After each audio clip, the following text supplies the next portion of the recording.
Chapter 29 Wintergate. "Oomph! Horse apples!"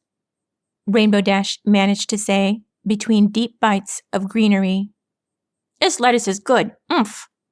She gulped and smirked over the round wooden table. "You gotta tell me, what do you put into this stuff?" "Lettuce," Hushtail simply replied. He, Fulltrot, and the prismatic outsider sat on a wooden balcony. The elder's house in Winthrow overlooked a stretch of vertical rock face roaring with waterfalls. "Equestrian diet is not exactly something we excel in providing. I do hope a vegetable, any vegetable, is to your liking." "Sure as heck beats the same old bread I've been munching on for weeks at a time." She smiled, her cheeks full in between savage gulps. Still though, I can't imagine you guys surviving entirely on meat." "I'm rather surprised you've been willing to sit with us, in spite of the fact," Hushtail said. He and Fulltrot had identical bowls with noodles and brown, stringy substances.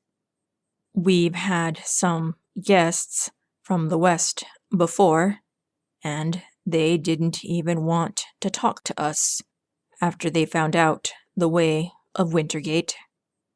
"Winter what?" Rainbow Dash made a face. "It's what the local population calls the region Windthrow's located in," Fulltrot explained. "If you, a traveler, are coming from Equestria, then you're entering the westernmost fringe of the landscape. It's a very narrow strip of hilly valleys and jagged mountains, dividing the Sea of Song to the west from the deserts of the Grand Choke to the east." "Sounds kind of boring." Rainbow Dash gulped, then smiled nervously. "No offense." "You wouldn't be the first outsider to think so," Hushtail remarked, his wrinkly face smiling gently. "Most ponies from the southern coastal cities don't bother staying any longer than a day in Winthrow. Aside from being a very remote town, this village caters only to local miners. There's very little opportunity for other Wintergaters to move in here.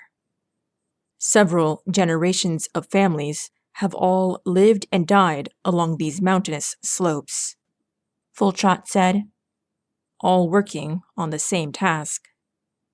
Rainbow Dash finished her bowl of greenery and sat back, gazing at them curiously. "And just what task is that?" "The mountain that stretches above us." Fulltrot gestured beyond the balcony's edge. "It is no normal structure." Rainbow Dash smirked. "I kind of figured as much. It looks like no other mountain I've ever seen."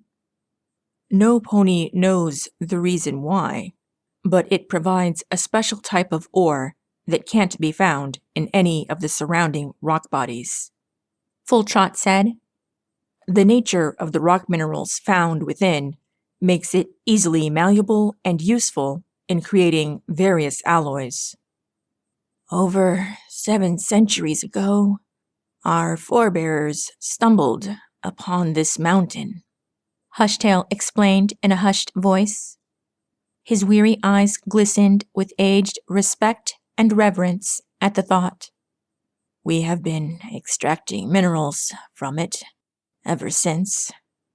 I have no doubt that the rock supply could support further descendants of ours for another 300 years. We are all very fortunate to have such a happy, peaceful place to live. Only..." The elder winced, as if regretting ever having started such a thought. Rainbow Dash gazed at him, at Fulltrot. "The smog," she murmured aloud. "That really isn't natural, is it? It's not like any smoke I've smelled before, and the way it keeps going, At this altitude and at this time of the year, it's pretty dang weird if you ask me. She rested both forelimbs on the table. Does any pony know just what's going on? We've been far more concerned with getting the equipment we need to deal with the fog, Full Trot said. Rainbow Dash squinted. Just what kind of equipment is this? Hushtail suddenly spoke. The inclement weather began 20-odd years ago. At first, we thought it was a fire. Then, as all the forests remained in one piece below us, we feared that some thermal part of the mountain had been exposed by our mining. But there isn't a single hint of ash or heat or any other indication of a fiery origin to this anomaly. Regardless, that hasn't stopped the viscous soup from increasing to the point that we find it hard to trot across our lofty town safely. What's more, Yeah? Rainbow Dash asked. Hushtail sighed hard, his features shaking. with the increase in smog, there have been incidents. What kind of incidents? A new population of horrible and disgusting winged creatures. Full Trot spoke up, gathering Rainbow's attention. They were merely a nuisance at first, raiding supplies and gnawing away at wooden structures in the heart of town. But as the years grew by and the fog became thicker, so did the resolve of the avian abominations. Like, in what way? Rainbow Dash's jaw clenched. What have they been doing? Hushtail's face was long as he gazed through the table between them. We've lost a dozen of our own kind in the last 5 years. No frickin' way, Rainbow Dash muttered. They've been attacking villagers? Quite violently at times. Full Trot said. They're rather unpredictable. Have you tried, I don't know, fighting back? We have so few tools at our disposal. Hushtail spoke in a weary tone. And we are far from the populous regions of Wintergate. We can only survive on our own devices, and those are things equipped to break stone, not feathers. No offense. None taken. I know you're not talking about me. Rainbow Dash looked at Full Trot. So, is that what this equipment is? You've been loading up on weapons to take out these suckers? Not exactly, Full Trot said. Oh? We've done our fair share of combating these monstrosities, the stallion said. But no matter how many of them we eliminate, their numbers simply increase. In the time we've taken to deal with them, we discovered that they seem to thrive off of this strange fog. Luckily, we encountered a group of wandering minotaurs years ago who were establishing a mining colony far to the north of us, and they knew of a traveling group of unicorn profiteers selling all sorts of enchanted stones. Among the magical supply was a special crystal that could manipulate weather phenomena at a short range. After a careful experimentation, we found that these crystals could be used to drive away the fog. However, the magical effect wears down. We discovered this, and we knew we'd have to refill our stock if we were to keep the creatures at bay. So, I initiated a trade agreement with the Minotaurs, Hushtail said, with the barest hint of a proud smile. My good associate, Full Trot, would lead a caravan to their colony in the north. In exchange for the rocks they got from the unicorn trade ponies, we'd give them samples of our mined resources.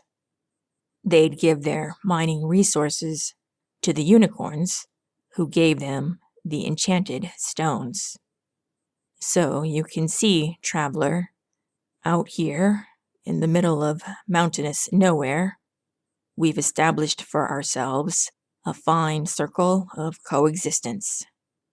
Just 30 years ago, such interaction would have been unheard of for Winthrow residents. Still, it really stinks that you haven't found a solution to knock out these evil pests, Rainbow Dash said in a blunt tone. Mr. Fulltrot, haven't you, at least tried to hang out at the Minotaur's colony long enough to see these unicorns up close and ask them face to face if they could, I don't know, send some pony up here to try and fight off the fog for good? I've tried many times to meet unicorns and other magical ponies, Fulltrot said with a nod. I've been unsuccessful as of yet. Besides, we've learned long ago not to rely on the magic of unicorns, Hushtail explained. I once sent my son, Sladesteed, to the Wintergate capital of Blissview down south, and no pony on the Magical Council was willing to help him. Unlike Equestria, traveler, the practice of mana in Wintergate is far too often weighed in money, none of which we have in great abundance. But you do have these minerals that the Minotaurs need, Rainbow Dash said. I guess you guys decided that you needed all the help you could get. It's not been an easy process, Hushtail said solemnly. With each pony we've lost over the years, I think hard about the decisions I've made.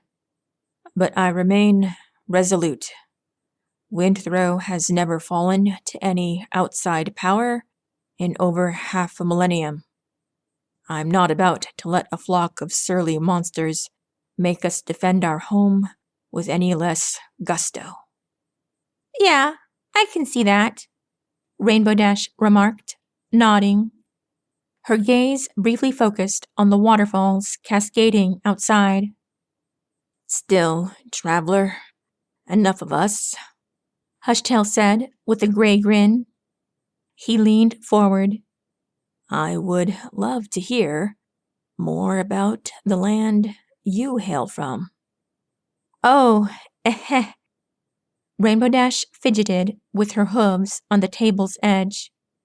The West is not all it's cracked up to be. Humor an old pony, Hushtail remarked. It's been a long time since I've seen one of your kind. It's getting night soon, and the moon will be out, Rainbow Dash murmured aloud, her eyes tilting up towards the foggy expanse stretching along the height of the mountain. I kind of have some place to be. Stay in our village for a few days. We will give you supplies for whatever journey you have ahead. Wow, that's pretty darn nice of you, Rainbow Dash said with a smile. What would I owe you guys? Hushtail merely smiled. Rainbow Dash rolled her eyes, groaned, and stood up. All right, you win. Equestria 101 it is. Still, I hope you don't mind if I flex my limbs a bit. Sounds perfectly fine. Hushtail tried moving. Fulltrot had to help him up to his hooves. We can take a walk while we converse. Mind if I hover? I do my best talking when I hover.